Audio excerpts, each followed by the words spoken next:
Hey everyone, welcome to another edition of Market Pulse. I guess I have too many different podcasts. Um, Still speaking with the shaven retro look. I have actually have like I've collected a bunch of hats that I never even wore. So this gives me a good opportunity to do that. How do I? There we go. Hide that. Move that. Slide that over. I don't think anyone's going to be joining me on this stream. Unfortunately, it would have been cool to get Tyler's stake, but I don't think he's going to make it. Just in case, I'll keep an eye on that in case Tyler or Leah also have no lives like myself. They did a podcast this morning. I listened to it. It was pretty good. Go ahead and check it out. They're starting to interview other traders, something I very rarely do because I don't have the time to like keep an eye on other traders. Tyler has the time to keep an eye on other traders. Tyler doesn't travel. Like he only travels for like my conferences, right? So Tyler doesn't travel. He has the time to keep an eye on other traders. I don't. So I can't really have an opinion on another trader that I've never seen, even though everyone keeps asking me for it. Okay, let's go to screen share. I'm going to take a look at the IPOs. Bitcoin isn't really interesting, but then again, it is coming up on 5,300, so Bitcoin could become interesting. But I do want to focus on the IPOs on this show. Let's go over to screen share here. Again, check out tonebase.com. Haven't had time to announce any upcoming conferences. There are going to be others, just only so much time in a day. Workshops, there will be more in-person workshops, but we are going to move. Is this thing going to, there it is. I mean, these are slowly going to go away. I am going to move to the webinar model. So there'll be occasional workshops, but doing an in-person workshop every weekend was catching up to me. So we are going to move them online. No info on that yet. I got a call with my team later today, and we will figure it out. And then there'll be things here that say webinar. And they'll be different. They'll be on different topics. If you're interested in the indicator, because everyone keeps asking me questions, just go to my website and click on indicator. It's not hard, guys. It's really not that difficult. But if you can't figure that out, I really worry about you buying the indicator. My schedule looks like this. I am off to Mexico on Sunday or Monday. I don't remember which. Let's hope I don't actually miss the flight. And you can see that I will be back in New York for consensus. And then I leave the country again. All right, so keep an eye on the calendar. If you want to support my work, check out the affiliate page. If you want to learn how to trade, check out the education page. If you want to buy some, shirts and other cool stuff, please check out the affiliate page. All right, sorry, the store. Okay. Bitcoin from a monthly chart. The month continues to look very good. I'm still expecting Bitcoin to go lower. Nothing has changed from a long-term fundamental perspective that Bitcoin is not yet in a bull market. Now, Bitcoin may have bottomed. I will argue that it hasn't, but Bitcoin may or may not have bottomed. I'm leaning towards that it hasn't. But until I see something that changes my mind that we're in a bull market, and I can't really see anything changing my mind that we're in a bull market anytime soon, I'm going to need at least a major pullback in Bitcoin.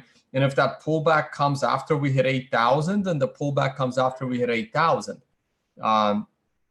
That's basically my view on the long-term look. Until we break above this moving average, there's absolutely no reason for me to walk away from my outlook that we are currently sitting inside a bull trap. Now, normally bull traps are quick. They're more like this. You swing up for a week and then you immediately get crushed the following week. But it's still possible that this thing is going to drag a little bit. Now, as it drags, obviously the probability of a breakout is higher, but it can still break down. Here is the live look at the weekly picture. Now we are potentially going to close the week at a brand new weekly high. That is a good sign. That means that potentially on Monday, there could be a buying opportunity for a bullish trade as it goes up towards 6,100 or so to undertest the bottom of the triangle. Again, possible? Absolutely. Likely? More so today than a few days ago. But until I see a clean break of 5,300, and then you got resistance at 5,400. Like, it's a hard trade to make. I wouldn't make it. Too dangerous. Now, Bitcoin has been in this no trade zone for multiple days. The new indicator that I added the other day, the NVT, that's overbought, which should tell you that the probability of going down is pretty high. But the price action is still king. And if the price action is breaking above this purple channel, I would potentially be interested in a long trade, but I probably still wouldn't take it. All the ducks are not lined up. So while I will now be expecting 6,100, I'm not expecting it with, like, if we break 5,300, I would be expecting 6,100. Am I expecting 6,100 with a 70 to a 75% likelihood? No, I'm not. And that's why I'm not going to take the trade. Like, I don't take on trades unless I feel a 75 or an 80% chance of me being right. And that hasn't happened very often. That happened about, I mean, not only does it have to happen, I have to be present and enter that perfect trade. So I've been present to enter one of these trades 3 times in the last 6 months. They've all been good trades. Now, one of them did not work out like I wanted it to, but it still made a profit, contrary to what the liars on Twitter will say. By the way, guys, I'm starting to block my fans on Twitter because I'm tired of wasting my time. Before you ask me a question, whether you're a fan or not, think long and hard if that question is going to piss me off. Because if it does, I never unblock. I think the only person I have ever unblocked in my life on Twitter was Hodo Lunat, the guy that deleted his Twitter account because of Craig Wright. He trolled me after my short trade at 6,000, and I think it was him. Everyone's Hodo Lunat now. I think it was him. I think it was that cat. He trolled me hard, calling me an idiot for shorting at 6,000. Then when we crashed to 3,000, he apologized and asked me to unblock him, which I did. But that's also very, very rare. I mean, he has like over 10,000 Twitter followers. So when he asked me to unblock, I did. If you don't have 10,000 Twitter followers and you get blocked, it'll be impossible for you to get my attention. So don't waste my time, please. Okay.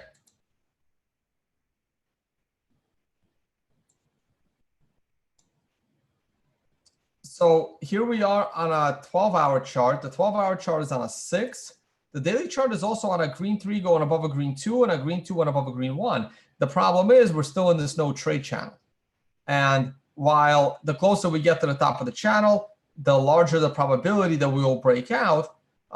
Getting there all the way from the bottom could have exhausted this thing. Like, it's just not a trade I'm willing to make. It's not clean. It's not good enough for me. You can make the trade. I'm not going to make the trade.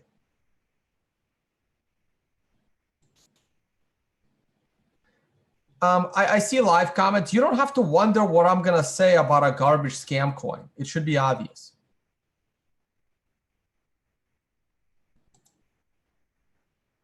The hourly chart, again, yes, it looks good. We're breaking out above prior swing high. The likelihood of it going higher is greater than 50%, but I'm not going to make the trade.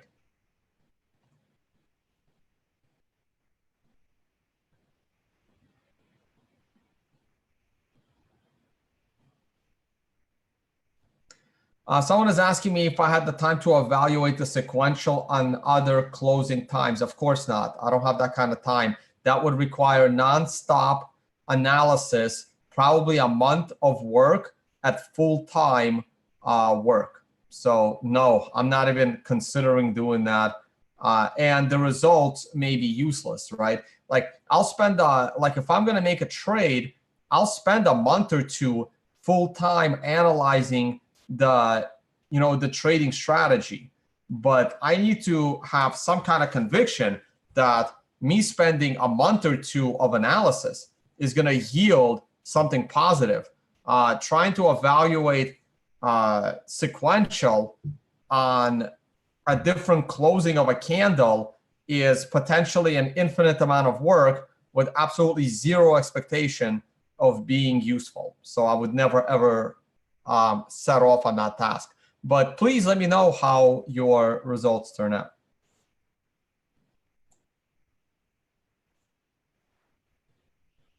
So this is the long versus short. Traders are getting bored. They're coming back into leverage both longs and shorts. Doesn't mean anything yet. Not really gonna bother.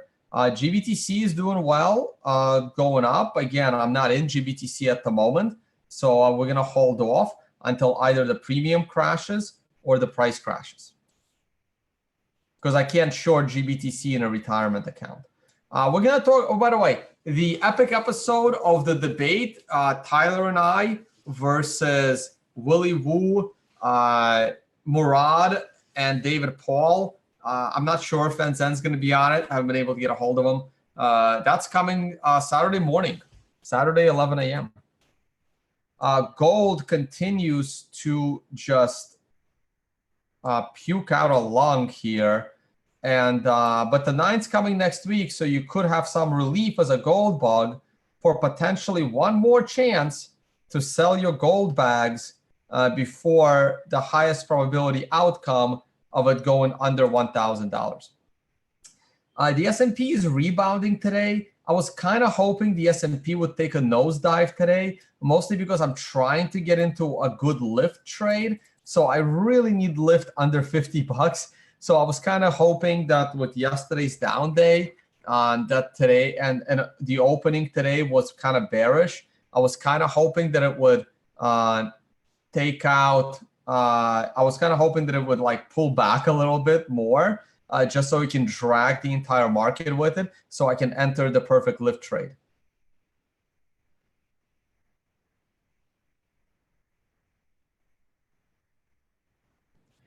Okay, so AX, you clearly have a misunderstanding of definitions. Being bullish is an opinion. Taking a long trade is putting money on the line. Just because I think that with a 51% chance that we are bullish versus a 49% chance that we are bearish does not mean I'm silly enough to put a trade on that. What you will learn as a trader, maybe not everybody learns this, right? This is one of the things I learned from being a student of Martin Armstrong, is that the older and more experienced you get, the less trades you will make. You will be disciplined, you will be patient. And if you know that basically it's this, you don't want to blow your portfolio and then find the perfect trade. I want to trade the perfect trade. And if an entire year goes by and I don't have the perfect trade, and the perfect trade must also have the perfect entry.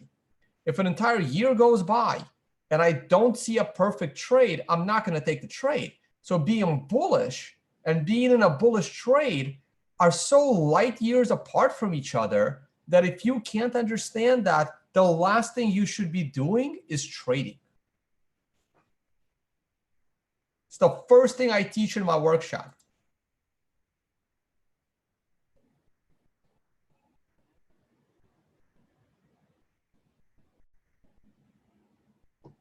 All right. S&P on a weekly scale, working on a little bit of a doji. I can't do a live trade, guys. The last time I did a live trade, I lost my trading account. So what do you want me to do?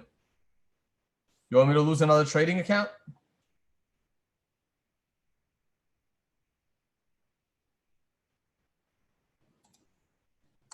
Okay, here's lift. Here's what I wanted to get to today, okay? Let's talk about the IPOs a little bit. And then we'll get to Zoom and Pinterest. Let's talk about Zoom a little bit.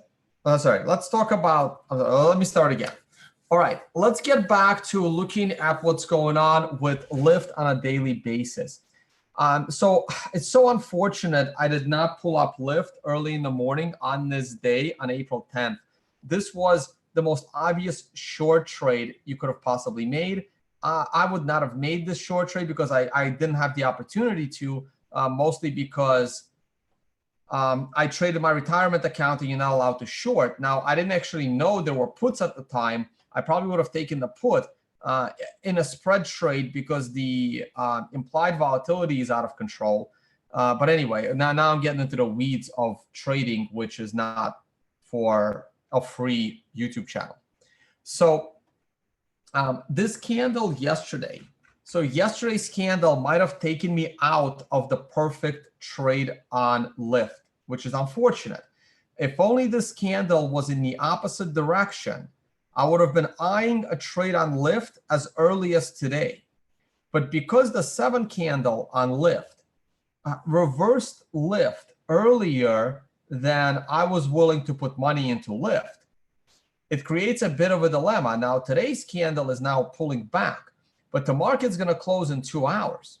So what I really need is a bigger pullback in Lyft. And then tomorrow is a 9 candle, and I need that 9 to be perfected. I need that 9 to drop us to below $50. I basically need a repeat of what happened on April 10th. And it's very, very unlikely that I am going to get it.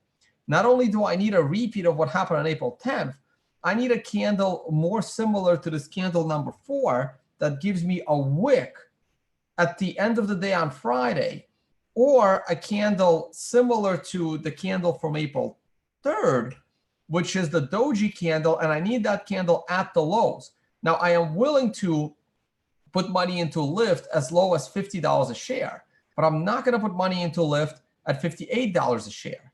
I would be more confident in making money in the Lyft trade if it goes back to 75 than at 58. Now, again, this is where a lot of people don't understand the difference between an opinion of being bullish and actually putting money on a trade with a 75% expectation of profit. Now, just because I have a 75% expectation of profit doesn't mean I'm going to make a profit. Trading is not that simple, okay? Why are the markets closed tomorrow? Rosh Hashanah? Hold on. Again, this is what happens when you don't actively trade every day. U.S. stock market holidays.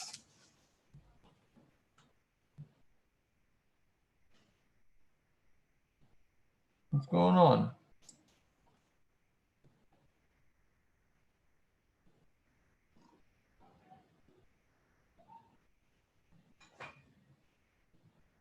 Oh, Good Friday. Wait, so Good Friday is tomorrow? Oh, shit. That's good to know. Yeah. Markets are closed tomorrow. Forgot it was Good Friday.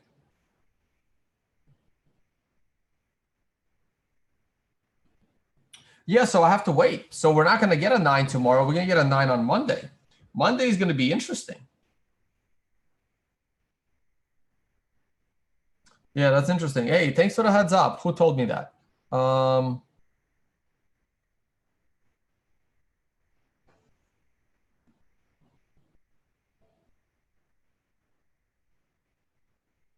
Thank you, Andre, for the heads up.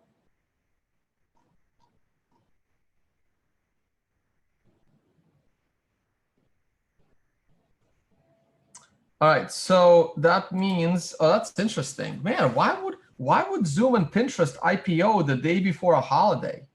That seems kind of stupid. But anyway, hey, I don't make their decisions for them. Would have IPO'd on Monday, would have made so much more sense. But anyway, yeah, so markets are closed tomorrow, so we will wait till next week. That's actually not bad. That's actually not a bad thing. Okay.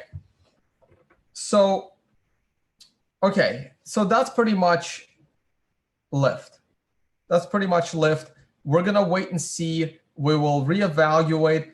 And I really wanted to, enter my lift trade at the perfect time between 45 and 50, and on, Monday or Tuesday now. But it's very unlikely that's going to happen. Now, getting a 9 now becomes very problematic. But I'll say this though, if the count on lift breaks, and we do go to a green 1 tomorrow, but then we flip the count again to a red 1 and a red 2, if a red 2 is going below a red 1, is going below this line, is going below the swing low, I would anticipate another one of these candles. And then we're going to have to wait for another 9 to show up sometime in May. Now, that would be an even better scenario, because then there is a high probability that lift could go all the way down to $35. And I would love to pick up lift at $35. See, it's not about the price I want to pick up lift at. It's about buying it at a perfect trade. So now we have this line. I'm going to leave this line here for the future, but I'm not looking for this to accelerate past the line tomorrow. Like this line is there for a new red 2 going below a red 1 after the count breaks. Or we get a 9 and then we get the countdown phase. Okay. All right, guys, let's check out Zoom. That's right. This is the Zoom that everyone thinks is Zoom, the Zoom that I'm streaming on right now. People think that stock is this shitcoin. Oh, I'm sorry, penny stock. And because of how stupid people are, they bought into the wrong Zoom, which was worth half a penny. And they drove the price of this stock all the way to $6. Now, I actually saw it this morning because I went to look at Zoom, and the first thing I typed in was ZOOM because I did not Google what the Zoom ticker would be. I assumed it would be Zoom, just like these dumb nuts, okay? The difference is I knew that Zoom was going to IPO today. So when I opened up the chart of Zoom, the Technology Inc. Zoom, I'm like, well, how is it possible that this stock has been trading for years when Zoom probably didn't even exist? Oh, wow, this thing actually used to be worth some money, right? Like, wait a minute. Oh, wow, I had no idea. Wow, look how valuable this stock was. Holy shit. Oh, my God. Oh, my God, this is a true shit coin. Wow, I had no idea. We have to look at this on a weekly chart. Holy shit. Oh my God, this is your Ripple. This is your Ethereum. Oh my God. This is penny stocks. Wow, this thing was $1,200 freaking dollars in the 90s. Oh my God. I have to look at this on a monthly chart. Holy shit, I had no idea. I didn't zoom out till now. I'm sorry, guys. I'm like laughing. Like I'm kind of glad I didn't look at this prior to this video. Like I had no idea this was going to be such a gem. Oh my God. Here is the monthly chart of the wrong Zoom. No, obviously they reverse split, right? I mean that's obvious. It was never actually $1,200, but obviously they were reverse splitting. But the point is the valuation of this thing, was equivalent to $1,200 today. I mean, you keep reverse splitting because this is the greatest analogy. No, this stock can go lower. See, that's the thing. This stock prior to a month ago was at 0.005 cents. And it can go lower. You know how I know it can go lower? Because they can reverse split 100 to 1. And then the stock would look like it's 50 cents. and then it can go lower again. Okay, so imagine the stupidity of people that think this is Zoom that's been around since 1991, when Zoom, the company, is probably just a couple of years old. Okay, this is what your shitcoin is going to look like. This is what Ethereum's going to look like. This is what Litecoin's going to look like. This is what Ripple's going to look like. Ripple can reverse split.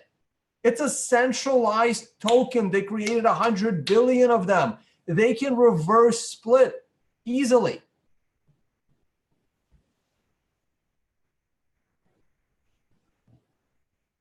Okay, so this thing on a monthly scale in the 90s started trading in 1990. Okay, went all the way to $1,200 at current prices. Obviously, it would have been this is what reverse splits are. So all the way to $1,200, very similar to Ethereum. And now this thing, if it wasn't for Zoom, the video company, this thing would still be trading at 0.005 cents. Okay, but here we are. Oh, this is amazing. Okay, this is what your shit coins are going to do. This is the inevitability. Is it possible that Tonebase is wrong and one or two of them are not gonna do this? Of course it's possible, but I don't know which one or two they're going to be. Okay, I don't, and I have zero interest in guessing which one or two out of 3,000 it's going to be. Okay, so the obvious bet is to assume they're all going to do this, and you will make 100 times more money by assuming all of them will do this than trying to guess which one isn't going to do this. This is how all of them are going to end. Okay, so let's go back to the daily chart. So this is the wrong Zoom that went from 0.005 cents all the way to $6. And guess what? This thing can go higher. And this is why you can't trade these things. You can't like assume the short, because people still think that this is Zoom. And someone is going to open up their trading account and they're going to say, holy shit, I heard Zoom was trading at $65, which it is. Here is the real Zoom trading at 64.45 at the moment. And someone is going to look at the other Zoom and they're going to go, holy shit, I can buy a $64 stock for $2.70. The exchange must be an idiot. I'm going to go and buy it. Okay. Like even today, this thing went all the way to $5.60 and then it fell all the way to $2.70, right?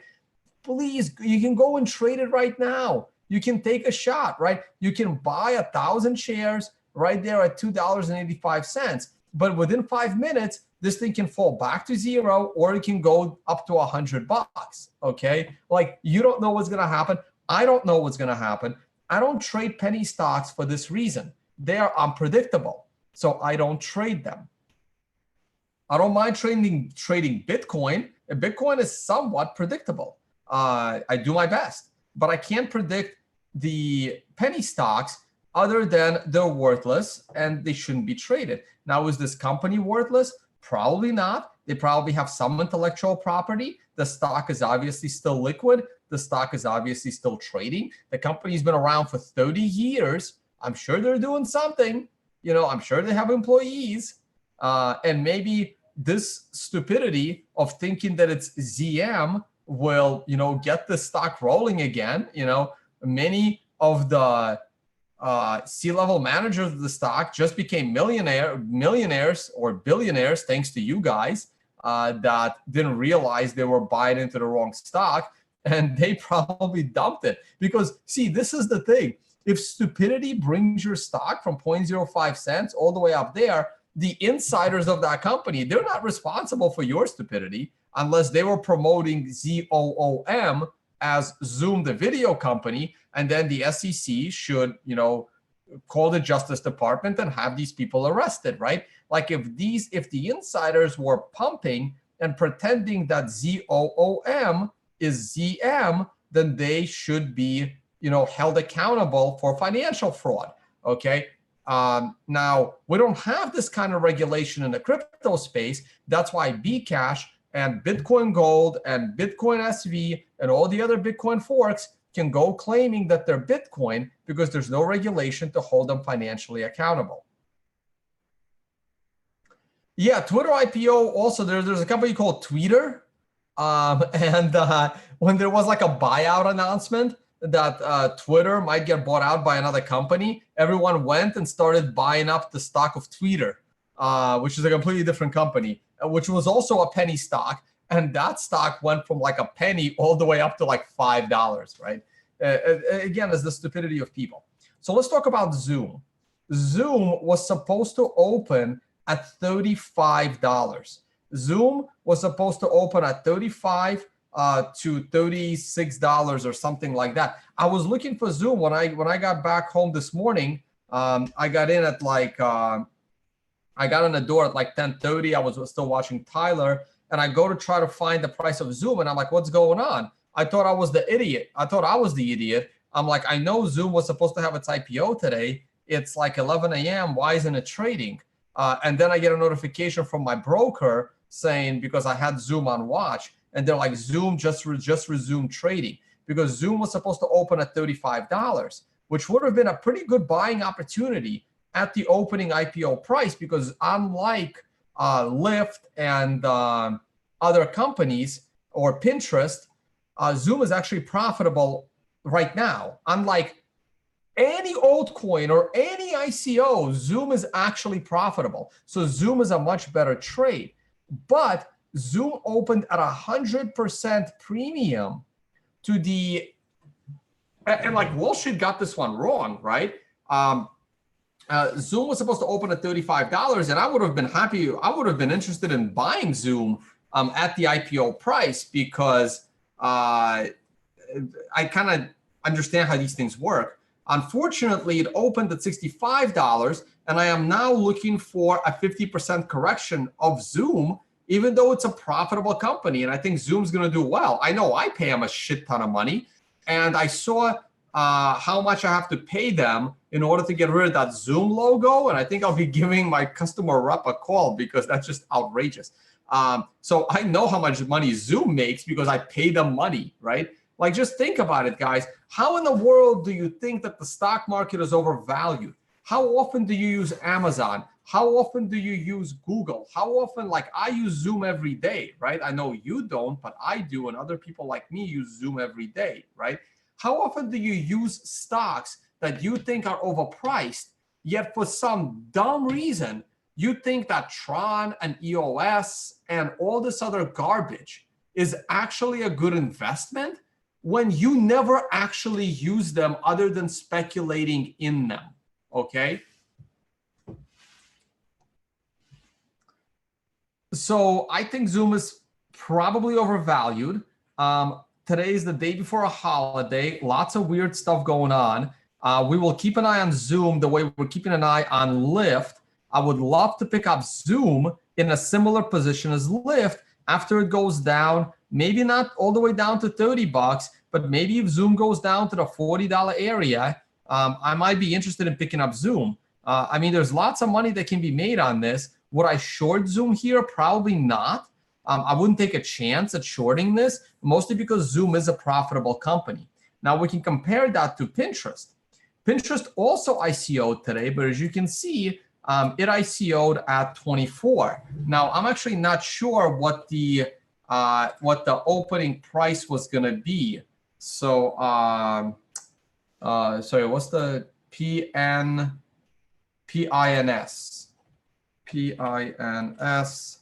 IPO price? I'm actually curious what price it was expected to open at. Let me see here. By selling at $19 a share, Pinterest raised 1.6 billion from big investors, trading on the public. Right. So Pinterest also opened way higher than initially priced, but not as high on a percentage basis as Zoom did. So it looks like Pinterest was supposed to open between 15 and 19. Let me see. Pinterest biggest its first day of trading at 23, up 25%. Right. So the first trade takes place at 23.75, a 25% rise above the anticipated IPO price. Now Zoom did 100% above the anticipated IPO price. Now you guys have to keep in mind that people on Wall Street aren't stupid. They're actually very, very smart. Most of them are PhDs. They're smart. Do they occasionally end up doing something stupid? Yes. But on average, the average person working on Wall Street is significantly smarter than the average person in the crypto space. It's not even close. Like we're talking a good 100x, right? The average person you meet in crypto is not as smart as the average person you meet on Wall Street. It's not even close. Not even close, guys. Now, yes, smart people do dumb things, and dumb people get lucky. Those are extremes. We're not talking about extremes, okay? So the Wall Street pricing Pinterest at $19 a share is kind of like what was probably the right move. Pricing Zoom at $35 a share, probably the right move. You want to keep these numbers in mind. You want to keep these numbers in mind, because if it gets back to these numbers, that's probably a good buying opportunity, okay? So don't ever forget these numbers. Pinterest 19, Zoom 35. Those are probably really good buying opportunities, okay?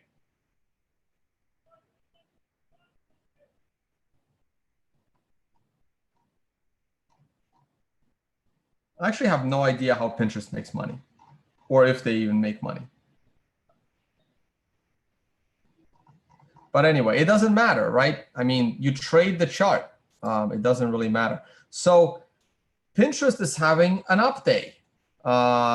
Zoom is having a down day, okay? But Zoom also went up 100%. Pinterest only went up 25%. Now, ZOOM is having a crazy day, right? Because people still think this is Zoom. All right. That's pretty much it.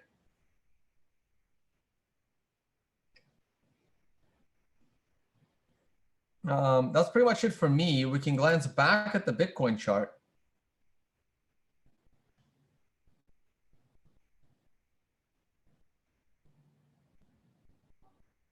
Yeah, guys, and if you're offended by my statement that the average person in the crypto space is not as smart as the average person on Wall Street, go try and get a job on Wall Street. You will see how difficult it is. And you will see the kind of questions they ask you on that interview, and you will realize the difference.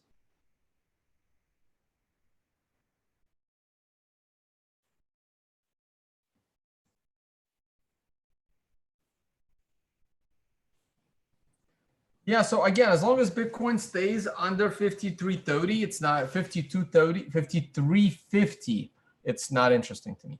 All right, that's pretty much it for me. Unless I see a great question in the live chat, not really. I'm just gonna call this a day. This video already lasted longer than I expected.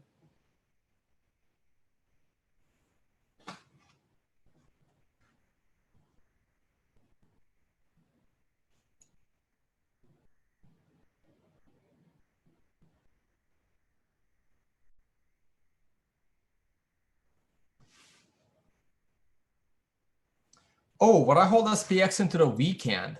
No, I would not, because it's a long holiday weekend. Again, if I'm a longer term investor, I would. I mean, it's not that bad of a trade. If I was a swing trader, I would get out. But holding it through the weekend here is not that big a deal. I wouldn't be too scared of the S&P going into the weekend. All right, guys, I'm going to leave it here. Once again, hey, please check out tonebase.com and check out the store, check out the affiliate section if you want to support my work. If you're going to purchase the TradingView subscription, please use this link. That helps support this channel. The workshops will slowly start getting converted to webinars, even though I'll still do some workshops. Maybe I'll just do more dinners as I travel. And check out the pictures from Understanding Bitcoin. And absolutely, amazing conference. Can't wait to do it again. Okay, go ahead and check that out. And the individual videos are going to come out this weekend. Okay, talk to you all on the next one.